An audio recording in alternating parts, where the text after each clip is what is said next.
यो हो बहसको साथमा नेपाल टेलिकमको 4G नै पर्फेक्ट छ। नेपाल टेलिकम राष्ट्रको सञ्चार। गरिमा विकास बैंक, एक्सेस टु अल। गर्वैदेखि बलियो भूगर्भ सिमेन्ट। कामना सेवा विकास बैंक, प्रगतिको आधार कामना सेवासँगको कारोबार। Vinayak Siddha college, committed for quality education. Medanta Ayurveda health home.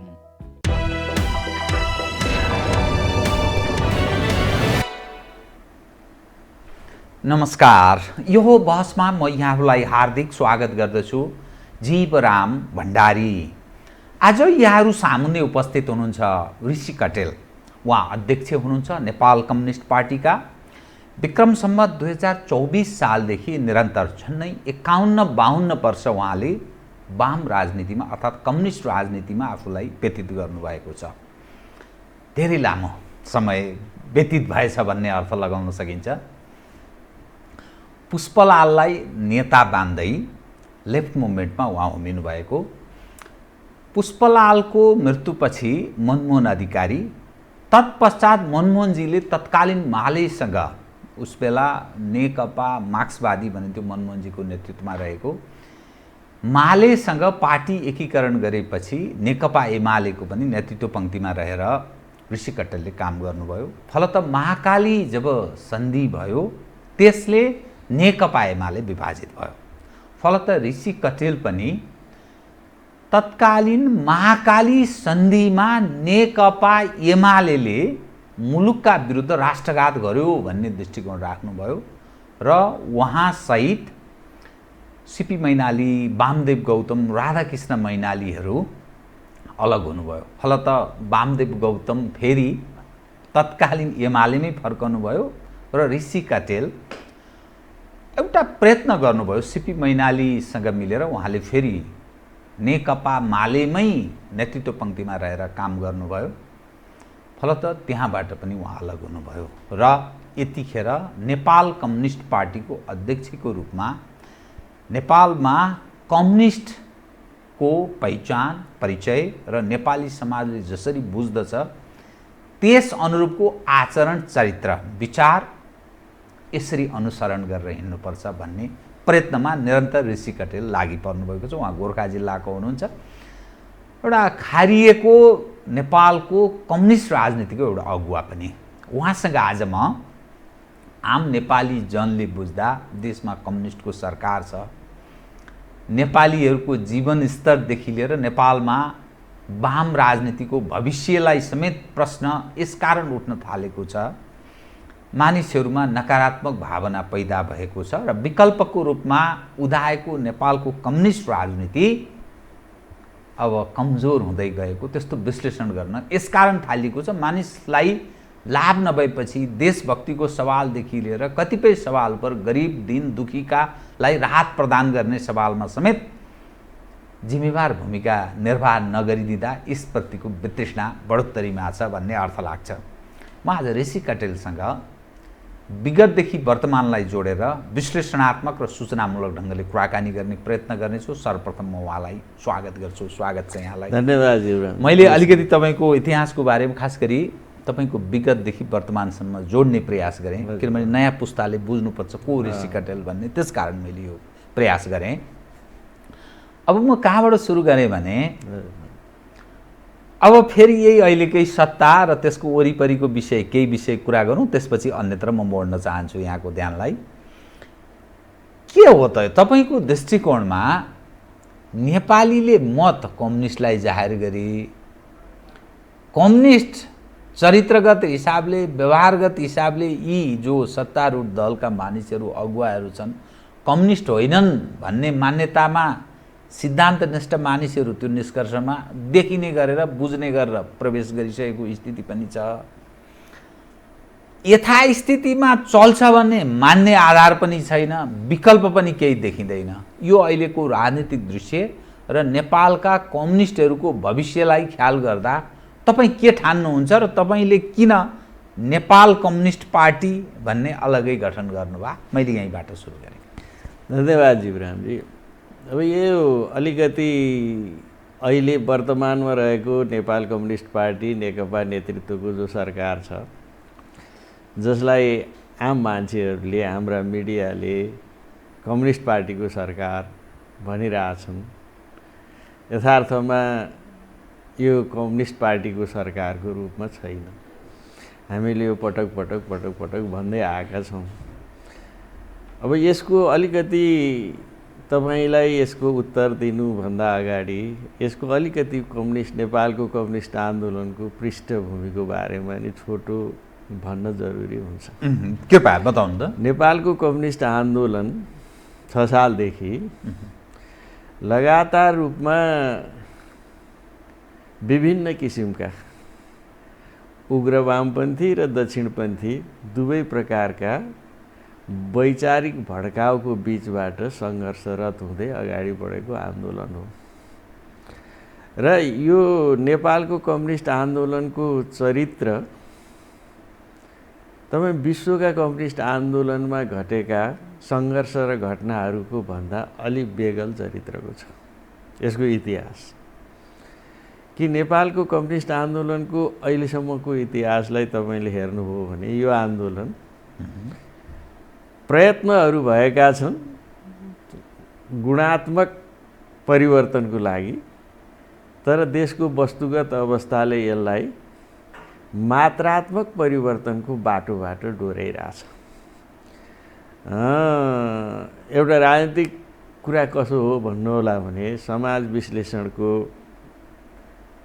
अवस्थाले के देखाउँछ भने, वस्तुगत अवस्थाले के देखाउँछ भने कुनै पार्टी वा कसैको चाहनाले मात्रै क्रान्ति त सम्पन्न भइजाँदैन, त्यसको लागि निर्माण हुनुपर्ने वस्तुगत अवस्थाहरू हुन्छन्। र नेपालको राजनीतिक वस्तुगत अवस्था कस्तो बन्दै गयो भने यसले गुणात्मक बाटो लिएन, मात्रात्मक बाटो लियो, जसले गर्दा निरन्तर रूपमा नेपाली कम्युनिस्टहरू तत्कालीन अवस्थाको विसर्जनवाद, तत्कालीन अवस्थामा रहेको दक्षिणपन्थी अवसरवाद मूलतः प्रभावी त्यसमा रह्यो। त्यसको विरुद्ध जुझ्दै एउटा घटनापछि, एउटा आन्दोलनको एउटा घटनापछि त्यो विसर्जनवाद अलि प्रभावी हुने, त्यसलाई पराजित गर्दै फेरि अगाडि बढ्ने, यो क्रम नेपालको कम्युनिस्ट आन्दोलनको इतिहासले चाहिँ देखाएको छ। केही मात्रात्मक उपलब्धि लिने, अगाडि बढ्ने। जस्तो मान्नुहोस् राजाको कुपछि तत्कालीन महासचिव रायमाझी, केशरजंग रायमाझीले चाहिँ राजाको कुलाई नै समर्थन गरे। पार्टीको महासचिव भएको मान्छे नै कुलाई समर्थन गरिसकेपछि पार्टी त नरहनु पर्ने हो त, तर रह्यो। रायमाझीको विसर्जनवादको विरुद्धमा सङ्घर्ष भयो र फेरि त्यसले एउटा शक्ति आर्जन गर्यो। दोस्रो चरणमा तेस्रो महाधिवेशनपछि नेतृत्व गर्नुभएको कामरेड तुलसीलालको नेतृत्वको टिम तत्कालीन विश्वको कम्युनिस्ट आन्दोलनमा जो महाविवाद भयो, खास गरी रुस र चीनको बीचमा ख्रुश्चोभको जो संसदवादी धारा उनले अगाडि सारे, त्यसको विरुद्धमा माओ सेतुङले होइन संसदवादले समाजवाद आउँदैन भन्ने जो निष्कर्ष निकाले, त्यसको बीचको चाहिँ सङ्घर्षमा हाम्रो तेस्रो महाधिवेशनबाट निर्वाचित नेतृत्वले संशोधनवादकै पक्षमा आफूलाई उभ्याए। त्यसको विरुद्धमा कमरेड पुष्पलालले फेरि 25 सालमा होइन, जबसम्म जनवादी गणतन्त्र, जनवादी क्रान्ति सम्पन्न हुँदैन, त्यसको माध्यमबाट नगइकन देशमा समाजवादी क्रान्ति हुँदैन, समाजवाद आउँदै हुँदैन। त्यस कारणले यो गलत गर्यो भनेर पुनर्गठन गर्नुभयो र त्यो पुनर्गठनको अध्यायमा अनेक कोणबाट, कतैबाट उग्र, कतैबाट दक्षिणपन्थी चिन्तनका साथमा फेरि कम्युनिस्ट आन्दोलन सङ्घर्षरत रह्यो। त्यसैका परिणामस्वरूप पहिले झापा विद्रोह हुनु पुग्यो होइन, कहिले मोहन विक्रमजीको नेतृत्वमा चौथो महाधिवेशन बन्न पुग्यो। तपाईँहरूलाई यो घटना थाहा छ। त्यसपछि आएर हामी 46 सालमा आइपुग्यौँ। 46-47 सालको आन्दोलनमा आइपुग्दा कामरेड पुष्पलालले 25 सालमा जे कुरा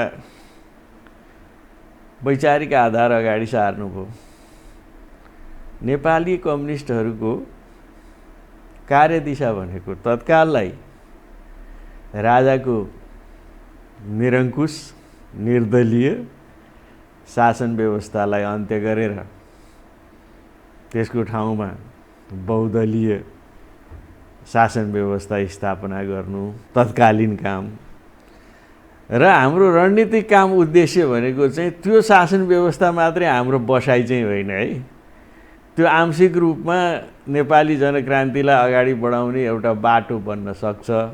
तर हामी गन्तव्यमा पुग्ने ठाउँ भनेको चाहिँ नेपालमा नयाँ जनवादी गणतन्त्र स्थापना गर्ने, नयाँ जनवादी गणतन्त्र। त्यसको लागि हामीले त्यो ठाउँमा जानको लागि अहिलेको अवस्थामा विश्व अवस्थाले पनि यो दिएन हैन, संसारकै अवस्थाले दिइरहेको छैन। त्यस कारणले अहिले हामीले चाहिँ मात्रात्मक परिवर्तनको बाटोमा जानु पर्यो। मात्रात्मक परिवर्तनको बाटो भने अहिले सबभन्दा नेपाली जनताको दुश्मन र नेपालको जनवादी क्रान्तिको दुश्मन र नेपाल राष्ट्रको प्रगति र समृद्धिको विपक्षमा उभिएको शक्ति भनेको राजतन्त्र हो, निरङ्कुश राजतन्त्र र यसले बनाएको निरङ्कुश निर्दलीय पञ्चायत हो। त्यसलाई जबसम्म समाप्त गर्न सकिँदैन तबसम्म अर्को बाटै खुल्दैन। त्यसको निमित्त चाहिँ नेपाली कम्युनिस्ट आन्दोलनले एउटा डेमोक्रेटिक आन्दोलनसँग, जसलाई पुँजीवादी आन्दोलनसँग एकाकार हुँदै उनीहरूसँग मिलेर संयुक्त सङ्घर्ष चाहिँ अगाडि बढाएर एउटा गोरेटो तय गर्नुपर्छ भन्ने विचार अगाडि सार्नुभयो। यद्यपि त्यो बेला विश्वेश्वर प्रसाद कोइरालाजीहरूले त्यो कुरा मान्नु भएन, कम्युनिस्टहरूसँगको सहकार्यलाई तयार हुनु भएन, तयार हुनु भएन। तर 46 सालमा आएपछि देश त्यही बाटोमा गयो। काङ्ग्रेस समेत कम्युनिस्टहरूसँग मिलेर सङ्घर्ष गर्नु नै उपयुक्त बाटो हो भनेर गणेशमानजीको नेतृत्वमा गयो। अब बुझाइको समस्या के हो त भन्नु होला नि, त्यो बेला कम्युनिस्टहरू 46 सालको परिवर्तनको एकजना संवाहक हो। मैले अहिले पनि भने नेपालको कम्युनिस्ट आन्दोलनको चरित्र चाहिँ अन्तको जस्तो छैन। यहाँ चाहिँ कम्युनिस्ट आन्दोलन दुईटै बाटोबाट हिँडिरहेछ। एउटा डेमोक्रेटिक आन्दोलनको एउटा अङ्गको रूपमा पनि काम गरिरहेछ र चाहिँ त्यसमा टेक्दै जनवादी राज्य व्यवस्था स्थापित गर्ने क्रान्तिको पनि अगुवाई गरिरहेछ। यहाँको विशेष चरित्र हो त्यो। त्यसलाई नबुझ्दाखेरिमा कतिपय बेलामा भ्रम सिर्जना भएको छ। 46 सालपछिको एउटा बुझाइमा गलत कहाँ आयो भन्नु होला भने मदन भण्डारीको नेतृत्वमा जब रुसको समाजवाद विघटित भयो, त्यसपछि विश्वभर एउटा पलायनवादी चिन्तनहरू प्रभावित भयो। नेपालमा पनि उनी त्यसका संवाहक बने र संसदवाद जो निरङ्कुश निर्दलीय पञ्चायतको विरुद्धमा सङ्घर्ष बसेर स्थापित भयो, त्यो एक स्टेप मात्र अगाडि थियो, त्यो जनवादी गणतन्त्र थिएन। अब सङ्घर्षको बाटो कहाँ जानु पर्थ्यो भन्दा अब हामीले कोर्स अगाडि बढाउनु पर्थ्यो। एउटा चौतारा पुग्यो, ढाक्रे बिसाइयो, अब बोकेर फेरि आफ्नो गन्तव्यमा जाने कुरामा जानुको सट्टा मदन भण्डारीले जनताको बहुदलीय जनवादको नामबाट पुँजीवादसँग आत्मसमर्पण गर्ने र यथास्थितिवाद यानि संसदवादलाई एक्सेप्ट गर्ने एउटा कार्यदिशा कार्यक्रम लिएर आए। जब भनेको त्यही हो।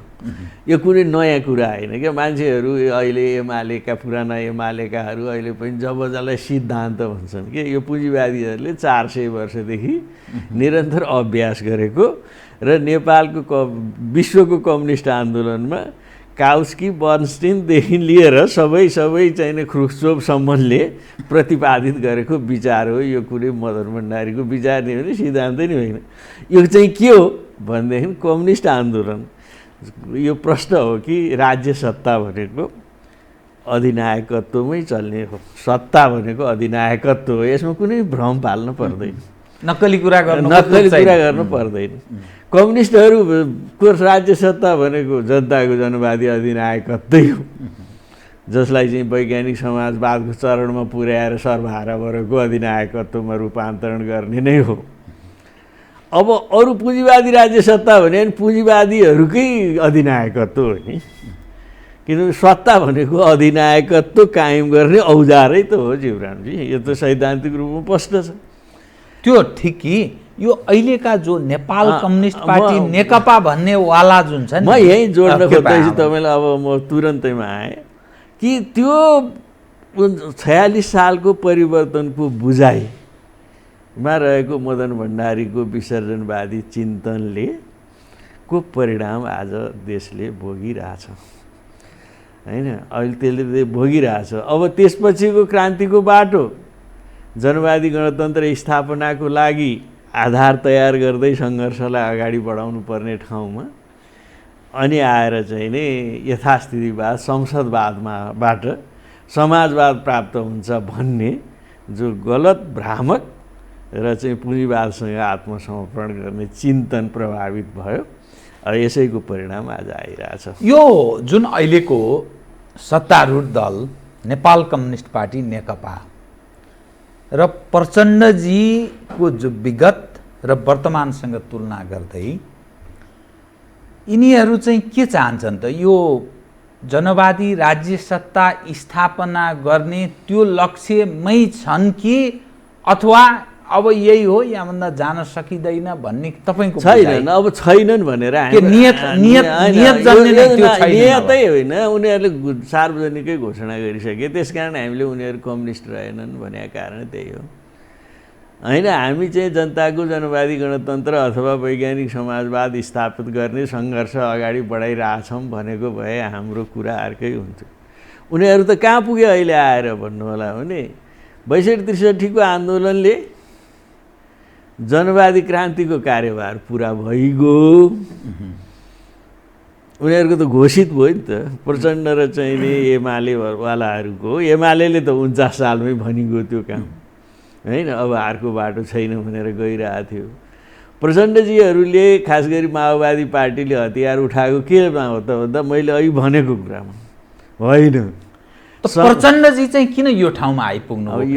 यो अपर्च्युनिजम भने यही हो, अवसरवाद भने यही हो। उहाँ वैचारिक रूपमा पतन हुनुभयो, एउटा कोर्समा आउनुभयो, 10 वर्षसम्म त्यसलाई एउटा उचाइमा लानुभयो, त्यसपछि उहाँमा चाहिँ वैचारिक विचलन आयो।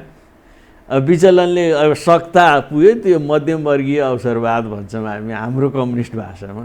मध्यम वर्ग भनेको कस्तो जात हो भन्नु होला भने यो अवसरवादी चरित्रको हुन्छ। यसले अवसर पाएपछि क्रान्तिलाई धोका दिइहाल्छ कि, किनभने उसले आफ्नो अवसर लिन्छ। प्रचण्डले लिएको पनि यही हो, एउटा उचाइमा पुग्यो आन्दोलन, एउटा शक्ति आर्जन हो। त्यसबाट उनले राष्ट्र जनताको मुक्तिको लागि होइन कि अब आफ्नो व्यक्तिगत चाहिँ महत्त्वाकांक्षा र चाहिँ अवसर प्रयोग गर्ने ठाउँमा पुगे, त्यो अवसरवादमा पतन भएको विचारले गर्दा यसो भएको हो। नत्र भनेदेखि क्रान्तिको कार्यभार पुरा भएको छैन। अब उहाँहरूको बिचमा र हाम्रो बिचमा यही कुरामा भिन्नता आयो कि चाहिँ उहाँहरूले अब क्रान्तिको कार्यभार पुरा भयो, अब चाहिँ नै यही संसदवादको बाटो हो भन्नु हो। यसैलाई हामीले चाहिँ विसर्जनवाद भन्यौँ र क्रान्तिको कार्यभार पुरा भएको छैन। हिजो 49 सालको 46-47 को आन्दोलनमा पनि पुरा भएको थिएन।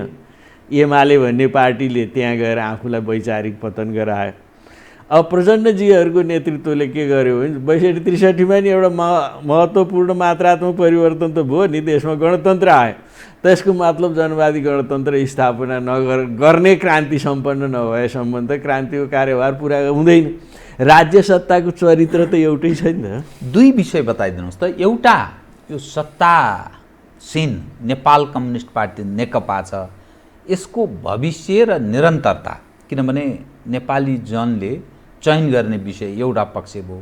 दोस्रो, नेत्रविक्रम चन्द विप्लवले नेतृत्व गरेको नेकपा अर्को, अनि मोहन वैद्यजीले गरेको र तपाईँ, यो अलिक फेरि अलिक होइन। अब मैले भने यो अघि चाहिँ हामी जबसम्म यो पार्टीले नेकपा माओवादी सम्बन्धले एमालेलाई त हामीले भनेकै थियौँ यो विसर्जनवादमा पतन भयो, अब यसको विकल्पमा कम्युनिस्ट आन्दोलनलाई पुनर्गठित गरेर जानुपर्छ भनेर हामी गएकै हो। होइन माओवादीले हतियारसम्म नै उठायो भनौँ न। देशमा मनमोहनजीकै सरकार थियो नि, सरकार बनाउने ठाउँमा त त्यही बेला कम्युनिस्ट पार्टीको नाम छँदै थियो त होइन। यो अब यसले एउटा चरण पार गर्यो, अब अर्को चरणमा हामी जानुपर्छ भनेर चाहिँ त्यो संसदवादको विरुद्ध त हतियारै उठायो त माओवादीले। अब त्यो हतियार उठाउने शक्तिको एउटा पाटो आएर वैचारिक रूपमा पतन भयो। यद्यपि त्यसले एउटा मात्रात्मक परिवर्तन गर्यो कि देशलाई गणतन्त्रमा लग्यो, होइन, गणतन्त्रात्मक देश बनायो। हिजो राजतन्त्र सहितको बहुदल थियो, अहिले राजतन्त्र रहितको बहुदल आयो। एक स्टेप चाहिँ नि प्रगतिशीलै मानियो। तर अब नेतृत्वले चाहिँ कहाँनिर गलत गर्यो भन्नु होला भने यसैलाई चाहिँ क्रान्ति सम्पन्न भइसक्यो, अब चाहिँ यसैको माध्यमबाट समाजवाद आउँछ भन्ने जो भ्रम हिजो मदन भण्डारीले सिर्जना गर्यो, अहिले प्रचण्डहरूले दुइटै थरी मिलेर सिर्जना गरे। हाम्रो विमति त्यहीँनिर हो। जब उनीहरू घोषित रूपमा संसदवादमा पतन भइसकेपछि संसदवाद भनेको पुँजीवाद हो। क्रोधमा त पुँजीवादीहरूले उनीहरूको वर्गीय सत्तालाई बलियो बनाउन डिजाइन गरेको व्यवस्था हो यो। त्यही संसदवादमा उनीहरू पतन भइसकेपछि अनि हामीले भन्यौँ अब कम्युनिस्ट आन्दोलनलाई पुनर्गठन गर्नुपर्छ। त्यही क्रममा भएका वैचारिक विद्रोहहरू हुन्। माओवादी पार्टीमा ठुलो विद्रोह होइन, क्रान्ति सम्पन्न भएको छैन। हिजो हामी एमालेमा रहँदाखेरिमा नि हामीले विद्रोह गरेको नि अर्को पाटो त्यो थियो कि क्रान्ति सम्पन्न भएको छैन, होइन, केही मात्रात्मक परिवर्तन मात्रै भएको छ। गुणात्मक परिवर्तनको लागि जनक्रान्तिलाई निरन्तर सङ्गठित गरेर अगाडि बढ्नुपर्छ। त्यो बेलासम्म हामी अगाडि जानुपर्छ जबसम्म नेपालमा यो सामन्त दलाल र नोकरशाही पुँजीवादीहरूको वर्चस्व रहेको राज्य सत्तालाई पूर्ण रूपमा ध्वस्त गरेर जनताको जनवादी गणतन्त्रात्मक राज्य व्यवस्था जबसम्म ल्याउन सकिँदैन त्यो बेलासम्म क्रान्तिको कार्यभार पुरा हुँदैन। किनभने जनताको जनवादी गणतन्त्रात्मक राज्य व्यवस्था भनेको जनताको जनवादी अधिनायकत्व भएको राज्य व्यवस्था हो। अहिले चाहिँ सत्ता कसको छ भन्दाखेरिमा दलाल पुँजीवाद र सामन्त र नोकरशाही पुँजीवादको अधिनायकत्व भएको राज्य सत्ता छ। यसका सारा संरचनालाई ध्वस्त नगरिकन चाहिँ हुँदैन। त्यो ध्वस्त चाहिँ क्रान्तिकै माध्यमबाट हुन्छ, जनक्रान्तिकै माध्यमबाट गर्न सकिन्छ र यथास्थितिमा सुधारले क्रान्तिको कार्यभार पुरा हुँदैन भन्ने जो हाम्रो विश्लेषण थियो र उहाँहरूको विश्लेषण एक सकारात्मक कोणबाट होइन पुरा भइसक्यो, अब यसैबाट सकिन्छ भनेर जानुभयो। आखिर परिणाम के भयो त? परिणाम के भयो त भन्नु होला भने उहाँको नाम कम्युनिस्ट पार्टी राखेर जानुभयो, होइन। अनि परिचालित उहाँलाई कसले गर्यो भने वर्तमान सत्ताले गर्यो। वर्तमान सत्ता कसको हातमा छ त भन्दाखेरिमा दलाल नोकरशाही पुँजीवाद र सामन्तवादको हातमा छ। र उहाँ चाहिँ के हुनुभयो त भन्दा उनीहरूको खेताला हुनुभयो। परिणाम त्यही हो। जनताले अपेक्षा गर्यो कम्युनिस्ट पार्टी आएपछि कम्युनिस्ट अनुसारको सरकारको, त्यसको भिन्दै छ नि त नीति, आर्थिक नीति, सामाजिक नीति, सांस्कृतिक नीति कम्युनिस्टहरूको बेगलै छ त, पुँजीवादीहरूको भन्दा बेगलै छैन र छ। त्यो त मार्क्सदेखि लेनिनदेखि माओदेखि सबैले चाहिँ नि प्रयोग गरेका विधिहरू छन् नि। यद्यपि त्यही विधि अहिले सबै हुबहु लागू हुने कुरा नहोला, अहिलेको बदलिएको परिस्थितिमा अर्को विधिहरू पनि खोजिएला, तर छ मूलभूत रूपमा पुँजीवाद र चाहिँ वैज्ञानिक समाजवादीहरूको बिचमा समाजलाई विश्लेषण गर्ने, हेर्ने र राज्य सत्ता परिचालित गर्ने दार्शनिक रूपमै भिन्न छ, दृष्टिकोणै भिन्न छ। अब त्यस कारण त्यो एउटा भिन्न विचार बोकेर अर्को ठाउँमा गएर तपाईँ उनीहरूले प्राप्त गर्ने कुरा के हो त? यही त।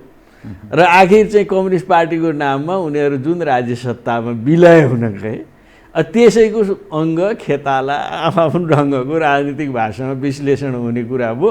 त्यसैको अङ्ग भएर अहिले चाहिँ उनीहरू कम्युनिस्ट पार्टीको नामबाट वर्तमान राज्य सत्ताको अर्थात् दलाल नोकरशाही पुँजीवादको वर्चस्व रहेको राज्य सत्ताको एउटा गोठालोसम्म बने। त्यसले गर्दा कम्युनिस्ट भन्ने जुन नाम छ त्योसँग मोह रहिरहनुको पछाडिको पक्ष चाहिँ के? यो पक्षको सत्तारूढ दलको भन्न खोजे होइन, यो त भोट ब्याङ्क हो। किनभने नेपालमा चाहिँ किन यो भोट ब्याङ्कको रूपमा रह्यो, के कारण हो यो? संसारमा बडा अप्ठ्यारो स्थितिमा छन् कम्युनिस्ट। संसारमै पनि कम्युनिस्टहरू आफ्नो नाममा त अहिले असङ्गठित छन् भन्न सकिँदैन हैन। विश्वभर एकवटा ढङ्गले त सङ्गठित छँदैछन्। राज्य सत्ताको पकडमा आरोह अवरोहहरू भइरहेका छन् हैन। आरोह अवरोहहरू हुँदा पनि हिजो कम्युनिस्टले चलाएका देशहरू, अहिले मान्नुहोस् न रुसकै कुरा गरौँ, रुसमा पुँजीवादमा प्रतिक्रान्ति भयो, तैपनि रुस अहिले पनि विश्वको महाशक्ति छ हैन। त्यो पुटिनले बनाएको महाशक्ति होइन, त्यो चाहिँ प्रतिक्रान्ति हुनु एउटा दुःखद कुरा भयो। त्यहाँको कम्युनिस्ट पार्टीले ठिक ढङ्गले काम गर्न सकेन, अर्को कुरा भयो। तर त्यो रुसलाई महाशक्तिको आधार तयार गर्ने तागत को? कम्युनिस्टहरू हैन। त्यहाँको समाजवादी क्रान्ति हो जसले चाहिँ रुसलाई विश्वको महाशक्ति निर्माण गर्यो। अहिले पनि चीनलाई चाहिँ नि दुई थरी ढङ्गले चाहिँ व्याख्या विश्लेषण गरिँदैछ। एकतिर भन्छन् चीन अब कहाँ कम्युनिस्ट छ भन्छन् हैन। त संसारका पुँजीवादीहरूले के भनेका छन् फेरि भने यो एकाधिकारवादी चीन कम्युनिस्टहरूको राज्य छ, फेरि अर्को कोणबाट भनिरहेका पनि त छन्। त संसारभर एक एक ढङ्गको हिजो जो पहिलो प्रयोग रुसमा भयो, पहिलो प्रयोग नहो त्यो मार्क्सवादी राज्य सत्ताको पहिलो प्रयोग रुसमा भयो। अब त्यो प्रयोग भएको 100 वर्ष बित्दैछ इतिहासमा। अब त्यो प्रयोग हुँदाफेरिमा संसारको पुँजीवादले 400, 800, 1500 वर्षदेखि प्रयोग हुँदै आएको थियो। ती प्रयोगका कतिपय विषयहरू सफल असफल भएका छन्। तर निरन्तर रूपमा विश्वमा समाजवादी क्रान्ति अहिले पनि पुँजीवादको विकल्पमा सङ्घर्षरत छ होइन। त नेपालको सन्दर्भमा र 21औं सदीको मैले कुरा गरेँ, जनवादी गणतन्त्रात्मक राज्य सत्ता स्थापनाको तपाईँ सम्भावना देख्नुहुन्छ? मैले मोहन वैद्यजी र विप्लवसँग पनि जोड्ने प्रयास गरेँ। त उहाँहरू तपाईँहरू जो सपना देखिरहनु भएको छ त्यहाँ पुग्नुभन्दा पहिले नै कम्युनिस्टहरू कस्ता हुन्छन् भन्ने सवाल उपर निरक्षर कतिपय मानिस, कतिपय अर्धशिक्षित, कतिपय शिक्षित मानिसहरूले यी जो मानिस छन् नि अहिले सत्ताको वरिपरि घुमिरहेका, यी मानिसलाई यिनका अनुहार हेरेर धारणा बनाउने अवस्थामा नेपाली जन प्रवेश गर्न थालेको देखा पर्छ। क्रमशः कम्युनिस्टप्रति नेपाली जनको विकर्षण बढोत्तरीमा छ। त्यसको कारण के छ भने देशभक्तिको सवाल, जनतालाई प्रदान गर्ने राहतको सवाल, डेलिभरीका कतिपय विषय उपर यावत विषय अब कम्युनिस्टको नाममा नेपालमा अर्को विद्रोहात्मक अवस्था या ठुलो परिवर्तनको लागि मुभमेन्ट हुन सक्दैन, आन्दोलन हुन सक्दैन भन्ने मानिसहरू त्यसरी बुझ्ने प्रयास गर्न थाले। के भन्नुहुन्छ बताइदिनुहोस् त? होइन, यसको पछाडि दुईटा बुझाइ छ।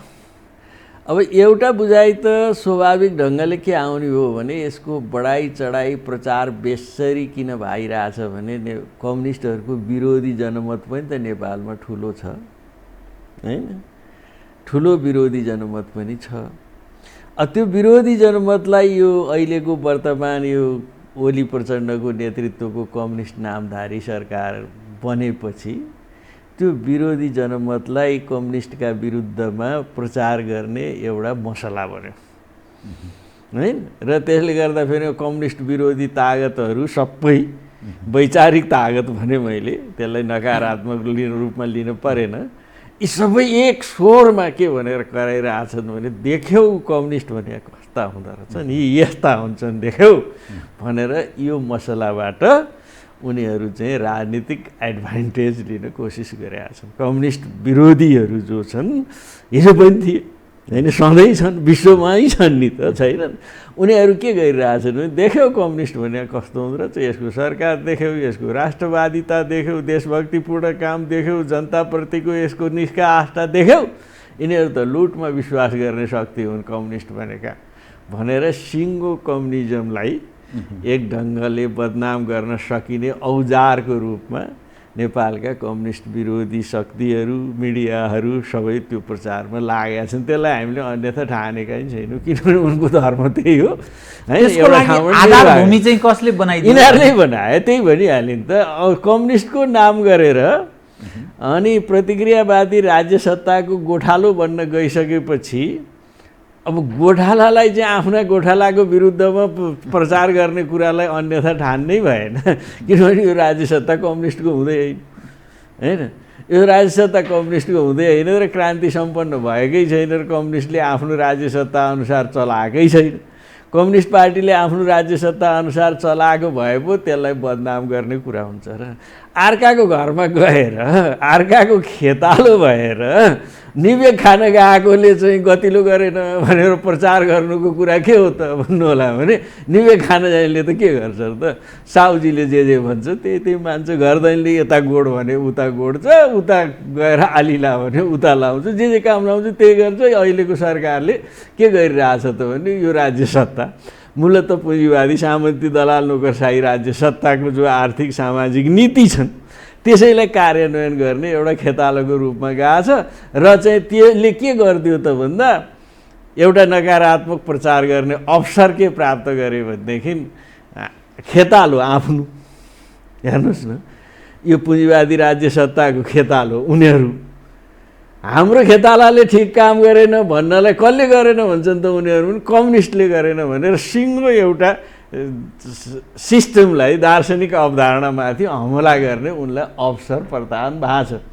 एउटा पाटो चाहिँ उनीहरूले यसको नकारात्मक प्रचारको लागि चाहिँ विशेष गरेका छन्। यो कुनै हामीले हाम्रो कम्युनिस्ट आन्दोलनलाई यसले असर पुगेको छ पुग्न त पुगेको छ, तर त्यो दीर्घकालीन हुँदैन। त जनवादी राज्य सत्ता स्थापना हुन सक्छ त जुन अवस्थामा नेपालको परिवेशमा विश्व जुन अवस्थामा प्रवेश गरेको छ, नेपाल जुन अवस्थामा छ, हाम्रो विश्वास जीवरामजी, अब मलाई चाहिँ के 100% विश्वास छ भने नेपाल जुन ठाउँमा उभिएको छ, नेपालको सामाजिक सांस्कृतिक आर्थिक अवस्था जे छ, नेपालको जियो पोलिटिकल सिचुएसन जे छ, नेपालको सभरेन्टी स्वाधीनताको रक्षा गर्नुपर्ने जुन सवाल छ त्यसको निमित्त कम्युनिस्टहरूको जनवादी राज्य सत्ताभन्दा बाहेक अरूले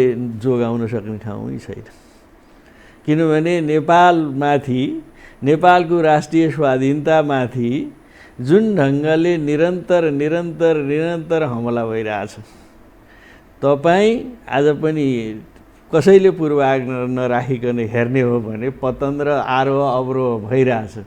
तर नेपालको स्वाधीनताको रक्षाको सङ्घर्षमा कम्युनिस्ट आन्दोलनको खबरदारी अत्यन्त महत्त्वपूर्ण छ।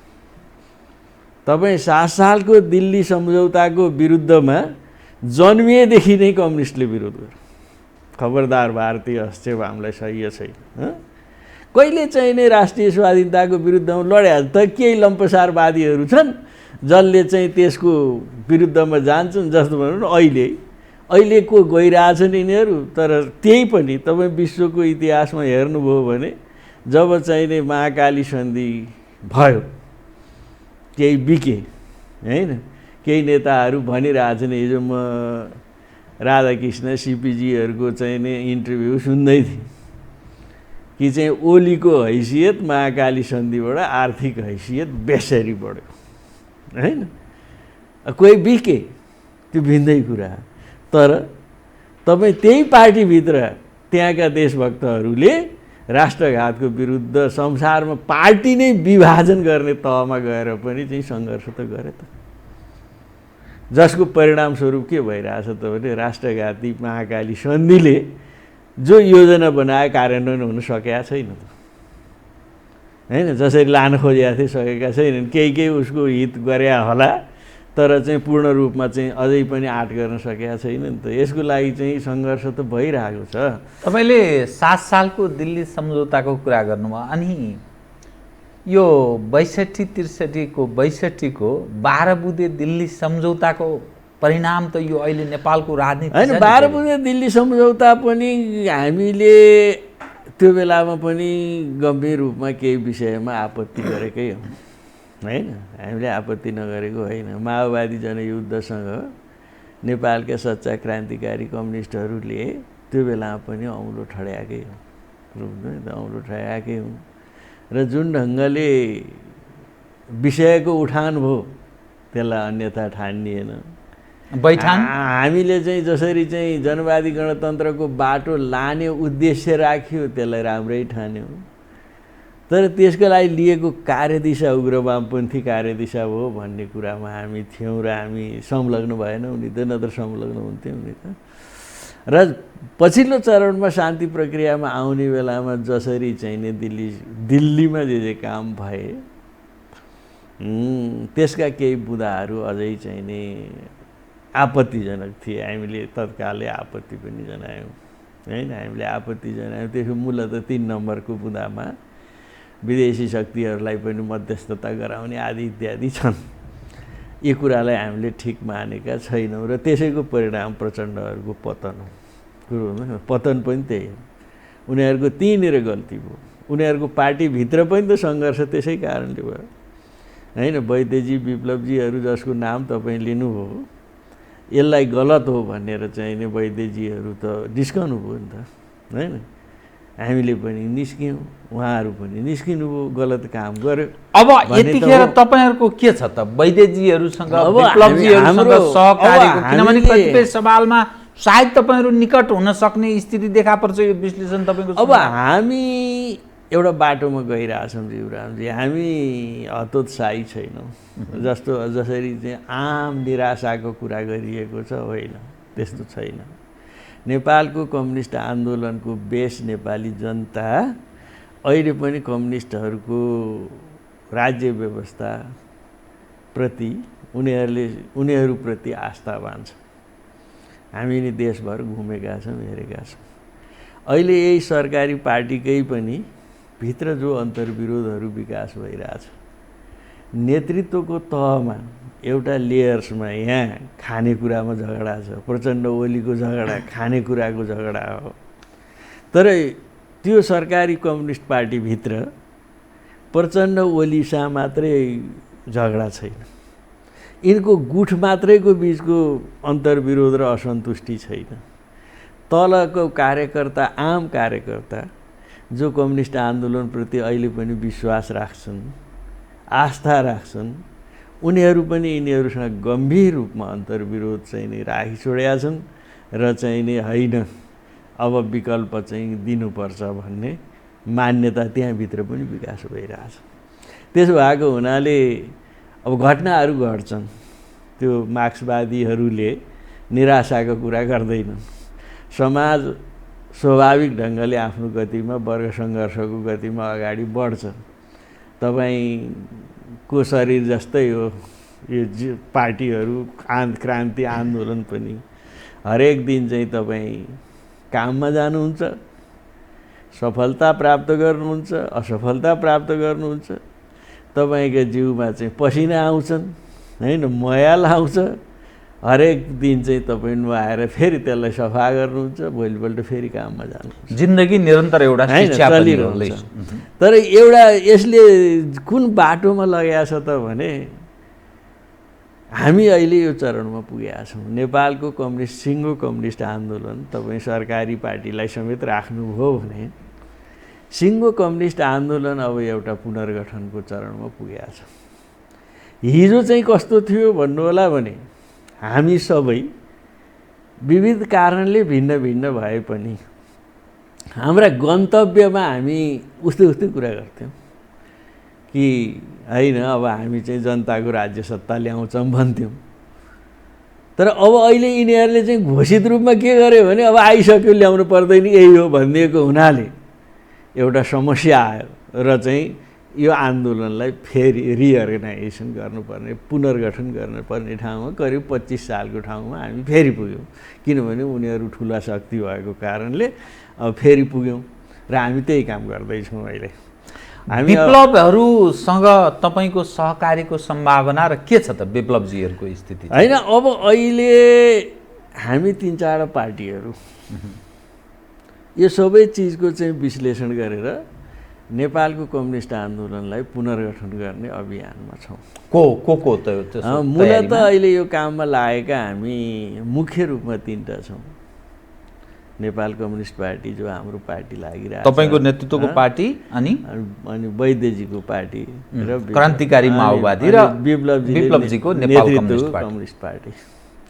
हाम्रा बिचमा अहिले सघन संवादहरू चलिरहेका छन् र हामीले विगत कयौँ महिनादेखि अब यो नेपालको कम्युनिस्ट आन्दोलनलाई पुनर्गठनको दिशामा कसरी लान सकिन्छ त। अब यिनीहरू यथास्थितिवादमा पतन भए, जो एउटा तागत थियो, अब त्यसले केही नोक्सानीहरू त गरेकै छ नि, गरेका छैन भन्ने कुरा त होइन, तर निर्णायक नोक्सानी हुँदैन। किनभने एउटै वर्गको सत्ता हो, त्यही वर्गमा लिन हुँदा हामी त्यो वर्गको सत्ताको विरुद्धमा त हिजो नि सङ्घर्षरत थियौँ, आज पनि रहिरहन्छौँ, त्यसमा केही समस्या रहेन। जब एउटा विकल्प बन्छ त नेपाली जनताले त्यो वर्गको विरुद्धमा फेरि सङ्घर्ष गर्छ, त्यसमा आत्तिनु परेन।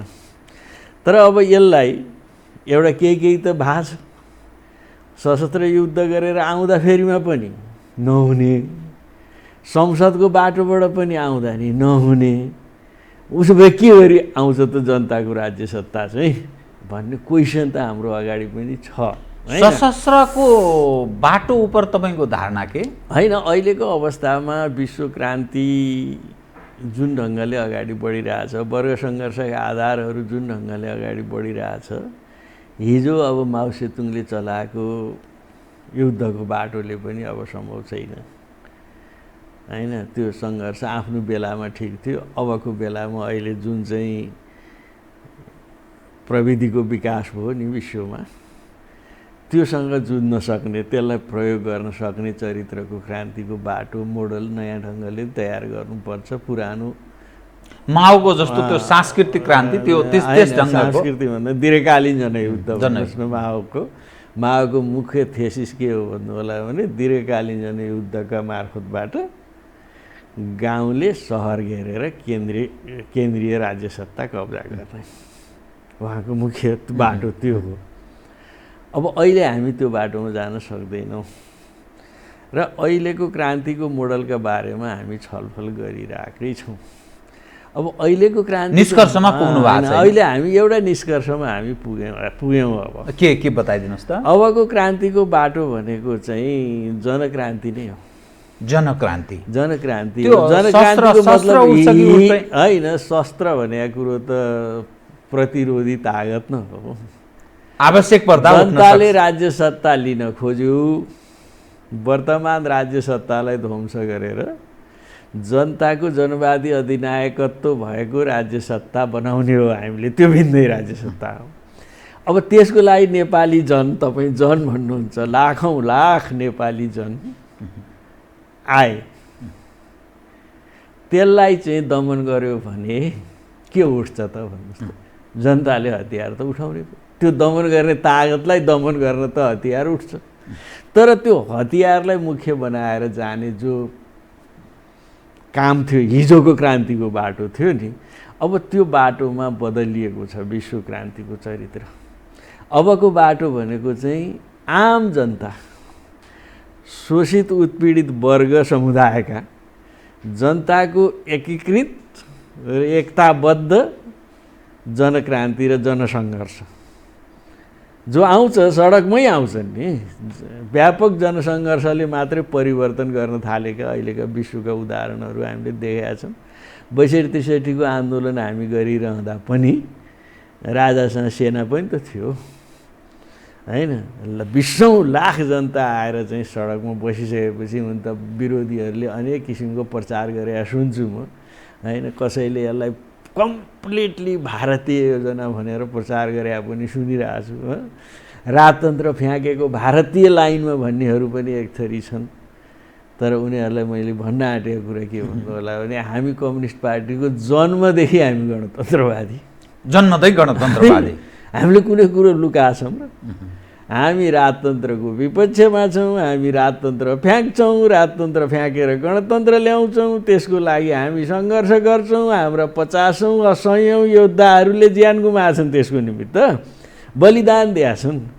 अनि त्यो जनतागतले हुर्याउन आपुगेका ठाउँको राजतन्त्र इन्डियाले मात्रै हुर्याइदियो भनेर जो विश्लेषण गरिन्छ यो बिल्कुल गलत विश्लेषण हो, ठिक विश्लेषण होइन। नेपाली जनताले 70 वर्षदेखि लगातार गणतन्त्रको पक्षमा एक थरीले त सङ्घर्ष गरेकै त छ त। हाम्रो गणतन्त्र हो घोषित उद्देश्य भनेर आएका छौँ, त्यो हामी धर्मनिरपेक्ष गणतन्त्र एक हिसाबले सफलताको चुली नै मान्नुपर्छ त्यसलाई गणतन्त्र स्थापनाको। एउटा सफलता हो, कम्युनिस्टहरूको एउटा सफलता हो, त्यो काङ्ग्रेसहरूको बाटो त होइन त। त्यो काङ्ग्रेसलाई पनि त्यो ठाउँमा ल्याउन तपाईहरुले बाध्य पार्नु हो। हामीले गणतन्त्र स्थापना गर्ने ठाउँमा पुग्यौँ होला, त्यसको निमित्त अरू गणतन्त्रात्मक शक्तिहरू पनि लाग्यो होला। यसको पछाडि भारतकै तपाईँ कुरा गर्नुभयो भने पनि भारतको राज्य सत्ता पनि त्यो बेला 2 पिलर सिस्टम भन्थ्यो होइन, एउटा राजा एउटा डेमोक्रेसी, उसले भन्ने त्यही है। तर त्यो राजा र डेमोक्रेसी भन्ने काङ्ग्रेसलाई पनि गणतन्त्रको बाटोमा सहयोग गर्ने बाध्यता कसले बनायो भने त्यसको सत्ता चाहिँ नि त्यो बेलामा भारतीय कम्युनिस्ट पार्टीहरूको काँधमा बसेको थियो। यदि चाहिँ भारतीय कम्युनिस्ट पार्टीहरूले सपोर्ट नगर्दा उसको सरकार जान्थ्यो। कम्युनिस्टहरू स्वाभाविक ढङ्गले गणतन्त्रवादी हुन्छ नि, यहाँका विश्वका हामी अन्तर्राष्ट्रियवादी पनि हौँ। अब त्यस कारण यिनले भने जस्तो चाहिँ हुँदै होइन कि नेपाली अहिले जो हल्ला गरिरहेको छ नि केही मान्छे बाटामा बराकपुरको उफ्रिएर गणतन्त्र इन्डियाले ल्याइदिएको, विदेशीले मात्रै ल्याइदिएको, हजारौँ नेपाली जनताको बलिदानलाई चाहिँ यिनले हेर्दैनन् गणतन्त्रको लागि भएको सङ्घर्षमा। त्यस कारणले अब यो हामीले चाहिँ अब आँटेको कुरा चाहिँ के हो भन्नु होला भनेदेखि अब जनताको जनवादी गणतन्त्र स्थापना गर्ने हो, ताकि यसको मुख्य बाटो भनेको चाहिँ कसले गर्ने त भन्दा नेपालको उत्पीडित वर्ग र समुदायको संयुक्त सङ्घर्षले। त्यो राज्य व्यवस्था जबसम्म तपाईँ ल्याउन सक्नुहुन्न तबसम्म न त नेपालको राष्ट्रिय स्वाधीनताको रक्षा हुन्छ होइन, न त नेपाली जनताको समृद्धिको बाटो खुल्छ। किन भन्नु होला नि यो राज्य व्यवस्थामा जुन भारतीय एकाधिकार पुँजीवाद र विश्वभरको चाहिँ साम्राज्यवाद पुँजीवादीहरूको जो हैकम र नेतृत्व छ त्यसले न त हाम्रो राष्ट्रिय अर्थतन्त्रको विकास गर्न दिन्छ, दिँदैन। अब उसको चाहिँ नि व्यापार भारतीय एकाधिकार पुँजीवादको व्यापारिक इन्टरलाइन जस्तो छ नि त हामी त। अब उसको नोक्सानी पर्ने गरी नेपालको राष्ट्रिय अर्थतन्त्रको विकास गर्न त्यसले दिन्छ? पराजित गर्ने तागत चाहियो। त्यो तागत भनेको चाहिँ जनताकै अधिनायकत्व भएको गणतन्त्र। प्रचण्डजी, ओलीजी, माधव नेपाल या वामदेवजीहरूले लगायतले पनि चाहनुभयो भने चाहिँ यथास्थितिमै जनवादी गणतन्त्रात्मक राज्य सत्ता कायम हुन सक्ने आधारभूमि चाहिँ नेपाल बनेको छ। तपाईहरूले भनेकै बाटोमा यदि उहाँहरू जाने तयारीमा रहनुभयो, उहाँ मानसिक हिसाबले उहाँहरू तयार हुनुभयो भने चाहिँ नेपाली जनमत चाहिँ यहाँको अवस्था चाहिँ त्यस्तो बनेको छ भन्ने लाग्छ तपाईँलाई? होइन, बनेको छ। किन भन्दै थियो तपाईँको भाषाभन्दा उहाँहरूले गद्दारी गर्नु, अहिले पनि उहाँहरूले बेइमान नगरेको भए अहिले त्यो अवस्था होइन, अहिले पनि उहाँहरूले बेइमानी नगरेको भए होइन, जनताले त जनमत दिएको थियो त उहाँलाई। अहिले मैले भने नि विश्वभरकै हामी पनि त्यस्तो जडतामा छैनौँ, ताकि विश्वमा हिजो जुन मोडलमा क्रान्ति सम्पन्न भयो अहिले पनि त्यही मोडलमा हुँदैन। नयाँ मोडलहरूको विकास गर्नुपर्ने जरुरी छ र भइरहेको पनि छ। ल उदाहरण लिनुहोस्, मानौँ उहाँहरूले यदि साँच्चै उहाँहरूको कम्युनिस्ट भएरै राज्य सत्ता चाहिँ मा पुगेको हो भने झन्डै 2/3 बहुमत छ। वैधानिक बाटोबाटै उहाँले त्यो जनगणतन्त्रात्मक आर्थिक सामाजिक नीति लागू गर्ने घोषणाका साथ गएको भए के हुन्थ्यो? नेपाल जुन खण्डमा छ नि, उत्तरतर्फ चीन छ होइन, दक्षिणमा भारत, अनि विश्वका कतिपय मानिसहरूले यसलाई रणनीतिक हिसाबले महत्त्वपूर्ण क्षेत्र हो यो। कतिपय चीनलाई हेर्ने सवाल उप, कतिपय भारतको पश्चिमाहरूसँगको सामिप्यताका उप र नेपाल जुन खण्डमा छ त्यसकारण यो महत्त्वपूर्ण छ भनेर भन्छन्। यो देशमा जनवादी गणतन्त्रात्मक राज्य सत्ता कायम भयो भने यो मुलुकले आफ्नो सार्वभौमिकता बचाउन सक्ने यो 21औं सदीमा नेपालीहरू त्यो हैसियत राख्छन् यो 21औं सदीमा? तपाईको बुझाइ? यसो हाम्रो बुझाइ के हो भने नेपालीहरूले आफ्नो सार्वभौमिक अखण्डताको रक्षा र स्वाधीनताको रक्षाको निमित्त नै जनवादी राज्य सत्ता अनिवार्य रोज्नुपर्छ। किन भन्नु होला भने हाम्रो छेउछाउमा जुन शक्तिहरू जुन तागतहरू हामीमाथि आफ्नो प्रभुत्व लादिरहेछन् र हाम्रो स्वाधीनता र राष्ट्रिय अखण्डतामाथि खेलवाड गरिरहेछन्, तिनको त्यो तागतलाई परास्त गर्ने विचार र दृष्टिकोणले लेस भएको सत्ता र शक्तिले मात्रै यसलाई बचाउन सक्छ। अनि यहाँका पुँजीवादीहरूसँग यो चाहिँ नवउदारवादी पुँजीवादीहरू एकाधिकार भारतीय एकाधिकार पुँजीवादसँग लड्ने हैन, हिम्मतका साथ लड्ने र चाहिँ नि आफ्नो राष्ट्रिय स्वाधीनता रक्षा गर्ने विचार छ, दृष्टिकोण छ। त्यो दृष्टिकोण केवल कम्युनिस्टहरूसँग छ र त्यो दृष्टिकोणलाई बचाउन सक्ने तागत भनेको नै नेपाली जनताको जनवादी अधिनायकत्व भएको राज्य व्यवस्थाले, पुष्पलालजीले भन्नुभएको छ नेपालको राष्ट्रियताको रक्षाको जब प्रश्न आउँछ, नेपालको राष्ट्रियता भनेको नेपालका लाखौँ लाख झुपडीहरूको एकता। जबसम्म तपाईँ यहाँका उत्पीडित वर्ग र उत्पीडित समुदायले आफ्नो ढङ्गको राज्य सत्ता बनाउन सक्दैनन्, तबसम्म नेपालको राष्ट्रिय स्वाधीनताको रक्षा तपाईँ जतिसुकै चिल्याउनुहोस्, जतिसुकै कराउनुहोस् हुँदैन। कुनै विदेशी प्रभुले, कुनै विदेशी तागतले, कुनै साम्राज्यवादी शक्तिले तपाईँको राष्ट्रिय स्वाधीनताको रक्षा गरिदिन्छ? त्यो राष्ट्रिय स्वाधीनताको रक्षाको लागि सङ्घर्षै गर्नुपर्छ। अहिलेको जो 21औं सदी जुन छ नि, परनिर्भरता बढोत्तरीमा छ। कुनै पनि संसारका देशहरू आत्मनिर्भर हुन नसकेको अवस्था छ। उत्तर कोरियालाई एक हिसाबले हेर्ने हो भने आणविक जो उसँग जुन खाले तागत उसले बनाएको छ, केही न केही हिसाबले त्यसले उसलाई साथ दिएको होला। क्युबा बडा अप्ठ्यारो अवस्थाबाट गुज्रेको छ। क्युबाको भलै उसलाई फेरि यस्तो जमिन प्राप्त छ, छिमेकमा अमेरिका छ, अनि विभिन्न मार्गहरू, समुद्री मार्गहरूले उसलाई अलिकति अनुकूल अवस्था निर्माण गरिदिएको छ। चीन स्वयं एक अर्कामा निर्भरताको स्थिति छ। भलै अमेरिकाका लागि पनि चीन एक हिसाबले हब छ, चीनको लागि पनि पश्चिमा देशहरू। त नेपाल जुन अवस्थामा छ नि, म तपाईसँग एकदम कार्यक्रमको अन्त्यतिर दुई विषयलाई यहाँले एकदम स्पष्ट पारिदिनु होला। नेपाल जुन खण्डमा छ, अन्तत्वगत्वा यो देशमा तीनवटा राजनीतिक धुरी भन्छु मैले, धुरी भन्ने मैले आफ्नो ढङ्गले भाषा प्रयोग गरेँ।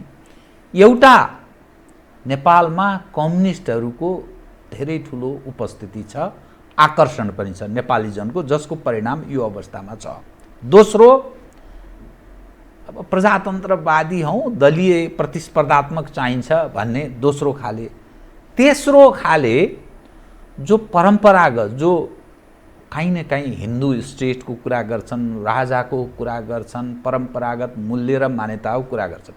यो तीनवटा धुरीमा दुई धुरी मिल्नासाथ एउटा धुरी सफाया हुने त्यस्तो देखिएको छ विगतदेखि वर्तमानसम्म। जबसम्म कम्युनिस्ट र आफूलाई प्रजातन्त्रवादी हो भने कति हुन् होइन त्यो अरू छलफलको विषय बन्न सक्छ। यी दुईटा मिल्दा राजतन्त्र पाखा लागेको छ, अर्थात् राजा सहितको जो डेमोक्रेट हौँ भन्ने कल्पना गर्ने, देशभक्त हौँ भन्नेहरू पाखा लागे। कम्युनिस्ट यस ढङ्गले अलग ढङ्गले त्यो प्रयत्न गर्यो भने त्यो दुईटा अवश्य मिल्छ, त्यसमा कुनै शङ्कै छैन। बाह्य तागतले पनि काहीँ न काहीँ एक ढङ्गले प्ले गर्ला, यहाँको आन्तरिक अवस्था पनि त्यस्तो बन्ला। त्यस्तो बेलामा पनि थेग्न सक्छन् त नेपालका कम्युनिस्ट हौँ भन्नेहरूले? यो तपाईँसँग एउटा विश्लेषण कार्यक्रम यसो हो जीवरामजी, थेग्न सक्ने भन्ने कुरा चाहिँ जनताको क्रान्तिले निर्भर गर्ने कुरा हो। तपाईँ सबभन्दा ठुलो विश्वास कसलाई गर्नुहोस्, कसले थेग्छ भन्दा त्यो दुई चारवटा नेताको ठेकेदारी होइन। त्यस कारणले हामीले जनक्रान्ति भनिरहेछौँ है, जनविद्रोह भनिरहेछौँ। लाखौँ लाख नेपाली जनता, करोडौँ नेपाली जनता जब आफ्नो हैसियतका साथ, आफ्नो राज्य व्यवस्था निर्माणको बाटोमा अग्रसर रहन्छन्, विश्वको कुनै पनि तागतले त्यसलाई परास्त गर्न सक्दैन, सकेको छैन। विश्वको इतिहास तपाईँले देख्नु भएको छ। पुरा आणविक तागत लिएर बसेको अमेरिकाको घेराबन्दीमा रहेर आज उत्तर कोरिया सङ्घर्ष किन गरिरहेछ? त्यति सानो देश होइन? तपाईँ प्रतिकूलताको मात्रै कुरा गर्नुहुन्छ, अनुकूलता पनि छ हाम्रो। दुईपट्टि दुईटा चाहिँ वैचारिक देशहरू पनि छ। एउटाले आक्रमण हुँदाफेरिमा अर्कोतिर पनि मौनता हुन्छ भन्ने कुरा त हुँदैन नि त। त्यस कारण हामीलाई आक्रमण गर्न सक्ने क्षमता पनि छैन यिनीहरूसँग होइन। कुरो हुँदैन त। यो भूगोलले एउटा राम्रो काम त्यो पनि दिएको छ। दुईटा ठुला देश छन् जसको दुईटा भिन्न वैचारिक आइडियोलोजीमा काम गरेका छन्, अनि हामी माथि चाहिँ एउटाले अर्कोलाई आक्रमण गर्ने सम्भावना पनि एकदम न्यून छ। अलिअलि अहिले त एकाधिकार भएर न बढिरहेको हो। जब नेपाली जनताले त्यो तागत निर्माण गर्छ भने त्यसलाई रोक्न सक्ने तागत, विश्वको अहिलेसम्मको जनक्रान्तिको इतिहासलाई तपाईँले हेर्नुभयो भने जब जनताले क्रान्तिको नेतृत्व गर्छ, जनता जब त्यो आफ्नो निर्णयमा पुग्छ, त्यसलाई परास्त गर्न संसारको कुनै तागतले सकेको छैन। सिद्धान्त त ठिक हो, सकेको छैन। सिद्धान्त व्यवहारमै सकेको छैन। तपाईँ क्युबालाई आज 30 वर्षदेखि 40 वर्षदेखि विश्वको एकाधिकार महाशक्ति भएको देशले अत्याउँदाखेरि मात्रै टिकेको छ त होइन, लडेको छ त। उत्तर कोरिया अहिले पनि त्यति सानो देश, अर्को चाहिँ आफू बच्न सक्दिनँ भनेर अमेरिकी फौज ल्याएर बचाएको छ, त ऊ आफै अहिले पनि लडिरहेको छ त। तर अब त्यहाँको हुन त म चाहिँ पुगेको छैन, उही पढ्ने मात्रै हो त्यहाँका दुई देशका बारेमा। तर मानिसको जीवन स्तर बडा कारुणिक अवस्था, दुःखद छ भनेर होइन। यहाँ प्रचार गरिएको मात्रै हो। एउटा सङ्कट के छ उत्तर कोरियामा भने पनि महाशक्तिले चाहिँ लगातार वर्षौँदेखि नाकाबन्दी लगाएको छ होइन। अलि विकट ठाउँ, उत्तरी ध्रुवतिर पर्ने देश, उत्पादनको दृष्टिकोणबाट पनि अलि केही सङ्कट छन्। अब त्यो कुरा भिन्दै हो। तर चाहिँ त्यो खान नपाउने देशले आणविक तागत तयार गरेर विश्व महाशक्तिलाई च्यालेन्ज गर्न सक्छ त्यो जनताले, त्यति सानो शक्तिले। त समग्रमा नेपालको अवस्था हेर्दा यो तरल अवस्थामा छ भन्ने चाहिँ अर्थ स्थिरता स्थायित्व नेपालमा अहिले भएन, अहिले छैन। जबसम्म जनताको विद्रोह एकातिर छ, जनताको चाहना एकातिर छ, जनता एक थोक खोजिरहेछ, त्यसले मात्रै समस्याको समाधान दिन सक्छ भनेर जनता भनिरहेछ। राज्य सत्ता अरूले चलाएर स्थायित्व हुन्छ? हुँदैन। जबसम्म नेपालका उत्पीडित वर्ग र उत्पीडित समुदायहरू जसको प्रतिशत 80% भन्दा बढ्ता छ नेपाल होइन, त्यो वर्ग, त्यो 80% जनतामाथि मानव 20% मान्छेले गर्ने शासन सत्ताले स्थायित्व दिन्छ? त्यो त कुनै हालतमा दिँदैन। अब जहाँसम्म मैले अहिले तपाईँलाई अलिकति कुरा चाहिँ आफ्नै बारेमा हामी कुरा गर्दै थियौँ त। हामी त्यस कारण अहिले पनि यो समग्र विश्लेषण गर्दै हामी यो तपाईँ विप्लवहरू अब एक ठाउँमा उभिनुहुन्छ, तपाईँ विप्लव वैदेशीहरू हामी एक ठाउँ उभिन्छौँ। त्यही तपाईँको विप्लवसँग पनि भेटघाट भयो होइन? हाम्रो भइरहेछ र मेरो भेटघाट भएर कुराकानी नेपालमै नेपाली जनताकै बिचमा हुनुहुन्छ र काम गरिरहनु भएको छ, र म बसेर लम्बा समग्र विषयको बारेमा हामी छलफल गरेर एउटा सहमतिमा छौँ। यो सत्ता विप्लवमाथि किन प्रतिबन्ध लगाएको छ भन्नुहोस् न? यिनीहरू तर्सिएका छन्। हिजो पनि तपाईँको सर्वदलीय बैठकको कुरा सुन्नुभयो होला, सुन्नुभयो होला। अब डर कोसँग छ त भन्दा विप्लवसँग छ। विप्लवले के भनेको छ भने यो राज्य सत्तालाई ध्वंस, कम्युनिस्ट आन्दोलनलाई अगाडि बढाउँ भनेको छ। कोसँग डराएर छ त? अनि कम्युनिस्ट मासिएको छ त यो देशमा। हामी अहिले के बाटोमा लागिरहेछौँ भने म तपाईँलाई समग्रमा भनौँ, एउटा दुर्घटना भयो होइन। यो दुर्घटना भनेको यिनीहरू विसरणवादमा पतन भए, यसको माने नेपालको कम्युनिस्ट आन्दोलन सकिएको छैन। क्रान्तिकारी धाराहरू अहिले पनि बलियो छन् र त्यही भित्रका पनि आम क्रान्तिकारी कार्यकर्ताहरू असन्तुष्ट छन् र उनीहरू समेत अब विकल्पको खोजीमा छन्। र हामी 3-4 पार्टीहरू मिल्दै अब यसको विकल्प दिने काममा लागिरहेछौँ र अब छिटै यसको परिणाम आउँछ। र अहिले छिटै भन्यो कति? छिटै भने 1-2 महिनाभित्रमा नै हामी यो परिणाममा निस्कने ठाउँमा पुगेका छौँ। र हामीले दुईटा योजनाहरू तयार गरेका छौँ। अब समग्र क्रान्तिकारीहरूलाई एक ठाउँमा लिएर आउनलाई कतिपय वैचारिक कुराहरू भिन्न हुँदाखेरि एउटै पार्टी नहुन सक्छ तत्काललाई। त्यसको लागि सङ्घर्षमा हामी एउटा संयुक्त मोर्चाको रूपमा चाहिँ नि त्यसलाई अगाडि बढाउँदै यो एकीकृत नेपालको कम्युनिस्ट पार्टी निर्माण गर्ने कुरामा अब हामी लाग्नुपर्छ भन्ने कुरामा वैद्यजी, विप्लवजी, हामीहरू सबै एक सर्वसहमत भइसकेका छौँ। र उहाँसँग मैले पनि लम्बा कुरा गरेँ।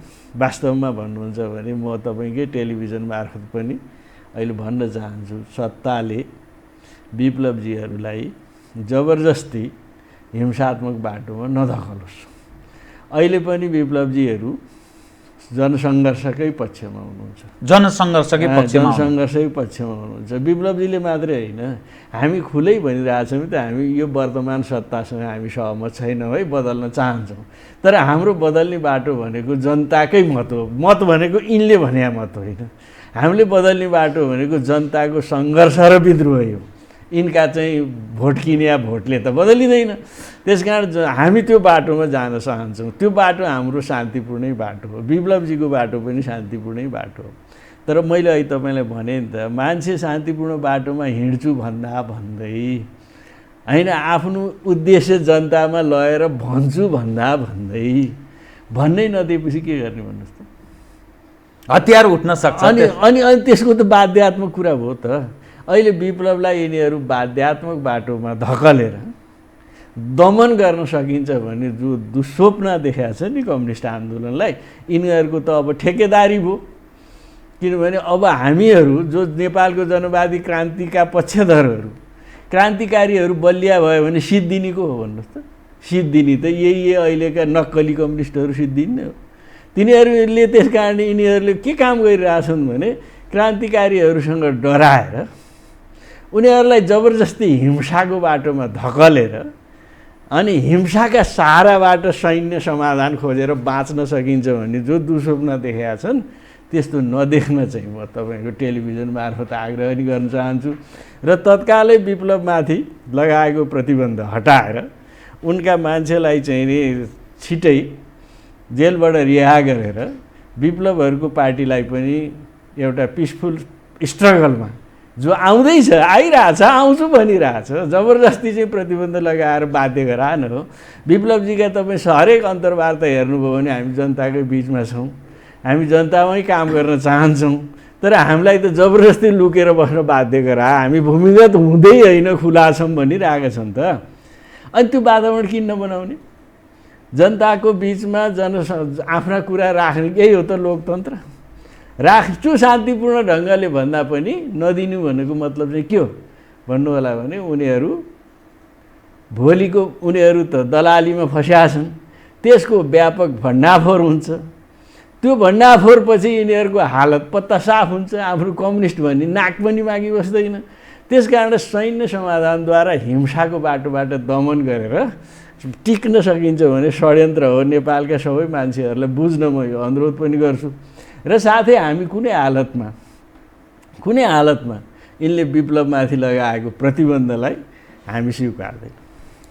र चाहिँ एउटा सङ्गठित ताकत निर्माण गरेर फेरि नेपालमा चाहिँ कम्युनिस्टहरूको नयाँ राज्य सत्ता ल्याउने र जनतामा एउटा उत्साह जगाउने काममा लाग्छौँ र लागिन्छ। र तपाईँ यसको परिणाम छिटै देख्नुहुन्छ। अब म यति भन्दै धन्यवाद। धन्यवाद। आदरणीय दर्शकबिन्द, उहाँ त्यो ऋषि कटेल, नेपाल कम्युनिस्ट पार्टीका अध्यक्ष, समसामयिक विषयलाई केन्द्रमा राखेर गरेको कुराकानी। म सहित मेरो सम्पूर्ण युनिटलाई कार्यक्रमबाट बिदा दिनुहोस्। तर यो हो टेलिभिजन, हेर्दै रहनुहोला। नमस्कार।